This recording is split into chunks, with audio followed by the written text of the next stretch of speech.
Very good morning, my dear students, and welcome in the online story of Park Public School. Yes, students, we hope you all are fine at your home, at your place.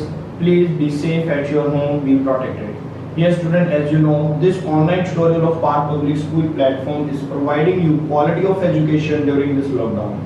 And students, in this video, in this lecture, you will cover each and every concept related to the CBSE as well as the competition. Okay, student, if you have not subscribed this channel, to kindly subscribe this channel first of all, and then let's come and start today's lecture. Yes, student, please come with full of energy and full of concentration for today's lecture, and please sit straight on your chair and open your notebook and maintain your notebook properly and write your notes neat and clean. Yes, student, let's start today's lecture. Yes, now today's topic is elasticity. What is the meaning of the elasticity? बेटा मैंने कल तुम्हें elasticity समझाया था. क्या होता है elasticity? अगर मैं किसी भी ऑब्जेक्ट पे डिफॉर्मिंग फोर्स लगाता हूँ, कहने का मतलब अगर मैं किसी भी ऑब्जेक्ट पे स्ट्रेस लगाता हूँ, स्ट्रेस का मतलब क्या था? Pressure, deforming force per unit area, यही था मतलब. तो अगर मैं किसी भी ऑब्जेक्ट पे स्ट्रेस अप्लाई करूंगा तो वो ऑब्जेक्ट डिफॉर्म होगा. ठीक है, डिफॉर्म तो होगा. कब तक डिफॉर्म होगा? जब तक तुम उस पे फोर्स लगा के रखोगे. जब तुम अपना डिफॉर्मिंग फोर्स रिमूव करोगे, तुम्हारा डिफॉर्मिंग फोर्स रिमूव होते ही वो ऑब्जेक्ट दोबारा से अपनी ओरिजिनल शेप को रिगेन करेगा, रिस्टोर करेगा. तो वो जो पावर है उसके पास, वो जो प्रॉपर्टी है, due to which property it can restore its original position, original shape, that property of the material is known as elasticity. समझ आया बेटा? जिस प्रॉपर्टी के कारण ऑब्जेक्ट अपनी शेप को, अपनी साइज को रिगेन करता है, रिस्टोर करता है ओरिजिनल साइज को डिफॉर्मिंग फोर्स हटाने के बाद, वो प्रॉपर्टी को तुम इलास्टिसिटी बोलते हो. इलास्टिसिटी वर्ड क्लियर हुआ तुम्हें कि क्या होता है elasticity?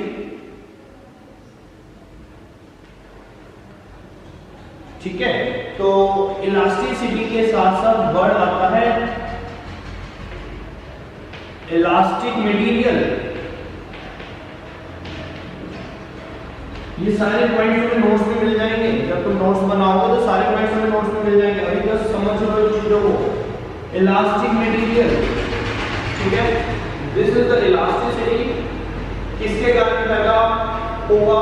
What is the meaning of the elasticity? जब हम स्ट्रेस लगाएंगे तो स्ट्रेस के कारण ऑब्जेक्ट डिफॉर्म होगा, और जब हम अपना डिफॉर्मेशन फोर्स हटा लेंगे तो ऑब्जेक्ट रिगेन करेगा अपनी ओरिजिनल शेप को, साइज को.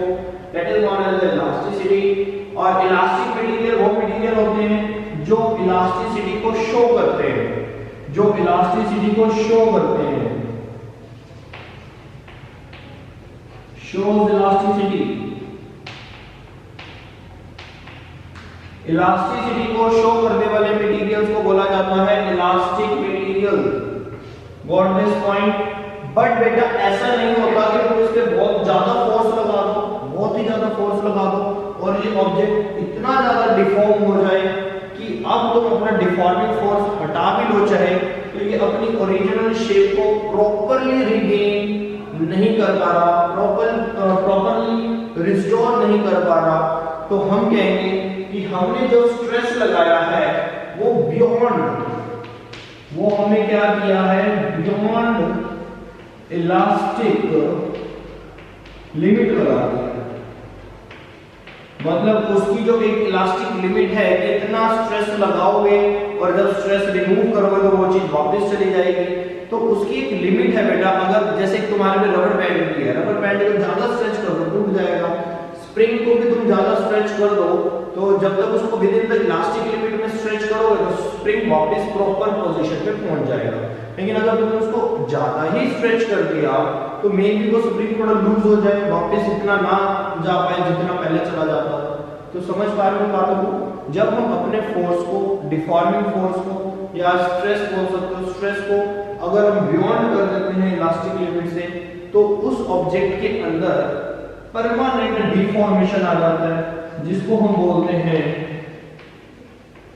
Permanent set. वो ऑब्जेक्ट परमानेंट वैसा ही सेट हो जाता है।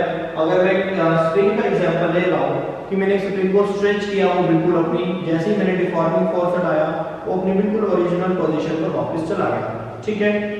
फिर से स्ट्रेच किया, फिर डिफॉर्मिंग फोर्स हटाया, फिर वो अपनी ओरिजिनल पोजीशन पर चला गया। फिर एक टाइम मैंने बहुत ज्यादा फोर्स लगा दिया, उसे ज्यादा स्ट्रेच कर दिया, फिर जब डिफॉर्मिंग फोर्स हटाया वो वापस तो गया, लेकिन अब वो इतना वापस नहीं जा पाया जितना वो पहले ओरिजिनल पोजीशन तक चला जाता था, ठीक है। तो अब वो कभी भी क्या दोबारा ओरिजिनल पोजीशन को रिगेन कर पाएगा? हम आंसर है नहीं कर पाएगा। क्यों नहीं कर पाएगा? क्योंकि अगर ऑब्जेक्ट एक बार अपनी इलास्टिक लिमिट से बाहर आ जाता है तो फिर वो दोबारा अपने ओरिजिनल साइज को, ओरिजिनल शेप को रिगेन नहीं कर सकता, ठीक है। वो उसको बोलते हैं परमानेंट सेट। अब वो वहीं पे परमानेंट सेट हो गया। अगर उसकी लेंथ थोड़ी सी इंक्रीज हो गई है तो हमेशा के लिए इंक्रीज ही रहेगी। अगर तुमने और ज्यादा फोर्स लगा दिया वो और ज्यादा इंक्रीज हो जाएगी, तो ये चीज चलती रहेगी। सो क्लियर हो रहा है तुम्हें ये पॉइंट बेटा? इलास्टिसिटी वाले कंसेप्ट क्लियर हो रहे हैं? Yes sir. ठीक है। हमें जब भी स्ट्रेस लगाना होता है तो हम ये देखते हैं कि हम अपनी इलास्टिक लिमिट के अंदर ही फोर्स लगाएं कि ऑब्जेक्ट अपनी जो शेप है या जो साइज है उसको रिगेन कर ले, ठीक है ना। तो चलिए, अब ऐसे भी क्या कोई मटेरियल होते हैं जिनके पास इलास्टिसिटी या इलास्टिसिटी हो ही ना? तो आंसर है नॉन इलास्टिक मटेरियल तो होते ही होते हैं, लेकिन कुछ होते हैं प्लास्टिक मटेरियल।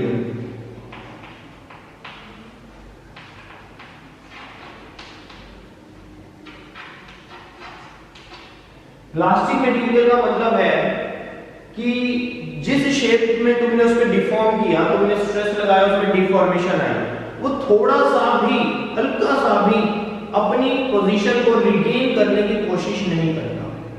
एग्जाम्पल है क्ले। अगर तुम क्ले को जिस शेप में रखोगे वो हमेशा उसी शेप में रहेगा, वो वापस नहीं आएगा। पॉइंट समझ रहे हो? जौन से मटेरियल्स के पास इलास्टिसिटी होती ही नहीं है, जीरो होती है, उनको हम प्लास्टिक मटेरियल बोलते हैं। जैसे क्ले इसका बेस्ट एग्जांपल है। क्ले, हम क्ले को जौन सी शेप में मोल्ड करेंगे वो हमेशा उसी शेप में मोल्डेड रहेगी, वो दोबारा से अपने शेप को चेंज नहीं करेगी। तो प्लास्टिक मटेरियल भी समझ आ गया जिनकी इलास्टिक लिमिट कितनी होती है? जीरो होती है। तो कुछ तुम्हें मटेरियल समझने हैं कि हमारे पास कितने मटेरियल होते हैं। तो प्लास्टिक मटेरियल, इलास्टिक मटेरियल, ये हमारे मटेरियल्स हैं। किसी को कोई डाउट है यहाँ पे तो पूछ लो। अब मैं तुम्हें स्टेप और टॉपिक चेंज कर रहा हूँ, नेक्स्ट स्टेप पे आ रहा हूँ।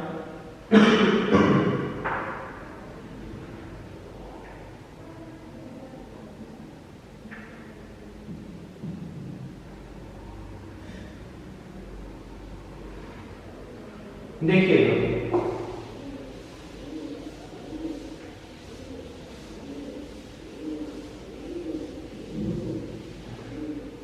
नेक्स्ट टॉपिक है बेटा हुक्स लॉ।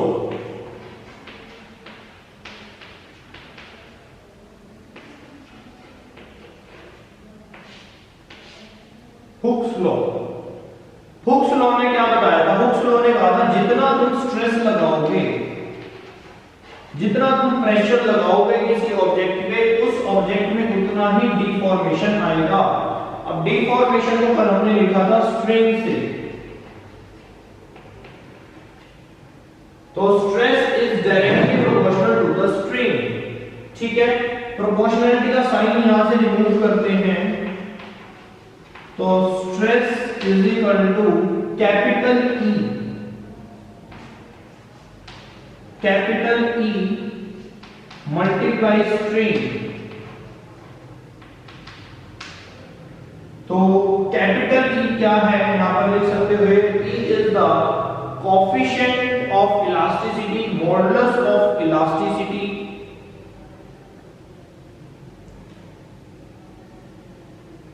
कैपिटल ई का मतलब क्या है यहां पर बेटा? here capital E is what? E is coefficient of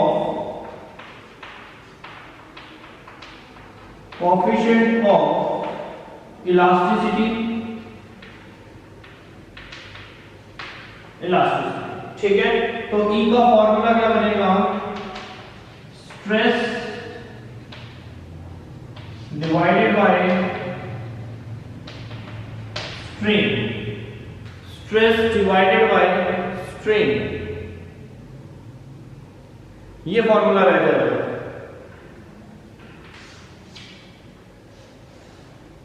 clear है?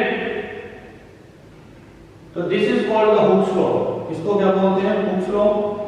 Stress is directly proportional to the strain. Stress is equal to proportional का साइन लगाएंगे तो क्या लगाएंगे? Coefficient of the elasticity capital E जिसको लिखोगे इनटू स्ट्रेन। स्ट्रेन को divide कर दोगे E की वैल्यू आ जाएगी स्ट्रेस अपॉन में strain gives you the coefficient of elasticity. इसका दूसरा नाम होता है मॉडुलस ऑफ इलास्टिसिटी। तो इन दोनों नाम से इसको याद कर सकते हो, कोएफिशिएंट ऑफ इलास्टिसिटी और मॉडुलस ऑफ इलास्टिसिटी से इसको तुम याद कर सकते हो। बताइएगा बेटा ये हुक्स लॉ में क्लियर हो गया। हुक्स लॉ ने सिंपल सा एक फंडा लगाया था कि जितना प्रेशर लगाओगे उतना ही डिफॉर्मेशन आएगा, लेकिन वो डिफॉर्मेशन अपने आप में दोबारा से रिगेन कैसे होगा? तो वो प्रोपोर्शनलिटी का साइन बना था इलास्टिसिटी। तो अगर स्ट्रेस अपॉन में स्ट्रेन हमें चेक करना है तो इलास्टिक लिमिट हमें देखनी पड़ेगी। तो यहां से तुम अपनी इलास्टिक लिमिट कैलकुलेट कर सकते हो मटेरियल की कि कौन सा मटेरियल कितना प्रेशर सहन कर सकता है, ठीक है, कि कितना स्ट्रेस लगाएं उसमें कितना स्ट्रेन आएगा। Stress per unit strain is known as the elasticity. Stress per unit strain is known as the coefficient of elasticity. तो यहां से हम अपना कोएफिशिएंट ऑफ इलास्टिसिटी निकाल कर हम किसी मटेरियल की इलास्टिक लिमिट को कैलकुलेट कर सकते हैं। हाँ जी बताइएगा, यहां तक क्लियर हुआ है हमें? अब इसके बाद टाइप्स हैं इसकी काफी सारी। अब इसकी टाइप्स हैं तो इसकी टाइप्स को करेंगे। कितने टाइप के इसकी टाइप्स हैं?